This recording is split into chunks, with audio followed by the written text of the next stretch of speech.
ಅವ ಸೊಸಿ ಕೇಳಿಲಿ ಇಡೀ ಎಲ್ಲಾ ಮನಿ ಪೇಂಟ್ ಮಾಡ್ಬಿಡ ಹಾ ನೀಟಾಗಿ. ಓಕೆ? ಸರಿ.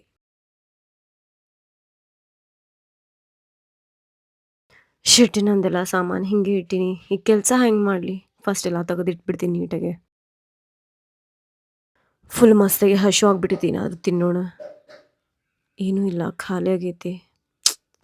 ಹಶು ಅಂತೂ ಭಾಳ ಆಗೈತಿ ನನಗೆ ಮಾಡ್ಕೊಳಕ್ಕೂ ಪೇಷನ್ಸ್ ಇಲ್ಲ. ಅನ್ಕೋತ ಸುಮ್ಮ ಒಂದು ಬಾಳೆಹಣ್ಣಾದ್ರೂ ತಿಂದ್ಬಿಡ್ತೀನಿ. ಯಾಕಂದ್ರೆ ನಂಗೆ ಕೆಲಸನೂ ಮಾಡೋದೈತಿ, ಕೆಲ್ಸಕ್ಕೆ ಹೋಗೋದೈತಿ.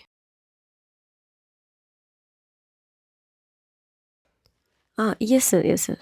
I will do it. No problem. Yes sir. I am doing one sec. ಅವ ಸೊಸಿ ಹೇಳ್ರಿ ಅಮ್ಮ ಏನಾಯ್ತು? ಏನಿಲ್ಲವ್ವ ಒಂದು ಕಪ್ ಚಾ ತಂದ್ಕೊಡು. Hey Akshata what happened? Nothing ma'am. I will do it. I will complete it today only. ನಿಮ್ಗೆಲ್ಲ ಇದು ಕೆಲಸ ಆಗಿಲ್ಲ ಅಂದ್ರೆ ಯಾಕೆ ಮಾಡ್ತೀರಿ ನೀವು? ಮನಿ ಆದ್ರೂ ನೋಡ್ಕೊರಿ, ಇಲ್ಲಾಂದ್ರೆ ಆಫೀಸ್ ಆದ್ರೂ ನೋಡ್ರಿ. ನಮ್ಮ ಪ್ರಾಜೆಕ್ಟ್ಸ್ ಎಲ್ಲ ಲಾಸ್ ಆದ್ರೆ ನೋಡ್ರಿ ಮತ್ತೆ. ಅವ ಸೊಸಿ ತಂದೇನವ ಚಾ ಜಲ್ದಿ ತಂಬವ. ಹಾಂ ತರ್ಲಿಕತ್ತೀನಿ ಒಂದು ನಿಮಿಷ. ಇದ್ರೊಳಗಡೆನೂ ಕಾನ್ಸಂಟ್ರೇಟೇ ಮಾಡ್ಲಿಕ್ಕೆ ಆಗ್ಲಿಕತ್ತಿಲ್ಲ. ಏನು ಮಾಡಲಿ ನಾನು? ಇನ್ನೊಂದು ಸ್ವಲ್ಪ ಕೆಲಸ ಮುಗಿಸ್ಕೊಂಡು ಹೊಟ್ಟೆನೂ ಹಶು ಆಗ್ಲಿಕತ್ತೈತಿ. ಶಿಟ್ ಏನೂ ತಿಂದಿಲ್ಲ. ಮಲ್ಕೊಂಬಿಡ್ತೀನಿ ಸ್ವಲ್ಪ.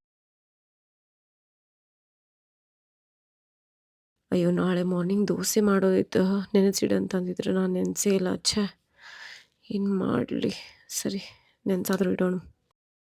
ಅವಳ ಕಷ್ಟವನ್ನು ಯಾರು ನೋಡದೇ ಇರಬಹುದು, ಆದರೆ ಅವಳಿಂದಲೇ ಒಂದು ಕುಟುಂಬ ಸಂತೋಷವಾಗಿ ಬದುಕುತ್ತದೆ. ತನ್ನ ಕನಸುಗಳನ್ನು ಕೆಲವೊಮ್ಮೆ ಬದಿಗಿಟ್ಟು ಕುಟುಂಬದ ಸಂತೋಷಕ್ಕಾಗಿ ಬದುಕುವ ಮಹಿಳೆ. ಅವಳು ಕೇವಲ ಮಹಿಳೆಯಲ್ಲ, ಒಂದು ಮನೆಯ ಶಕ್ತಿ, ಒಂದು ಕುಟುಂಬದ ನಂಬಿಕೆ, ಎಲ್ಲರಿಗೂ ಪ್ರೇರಣೆ.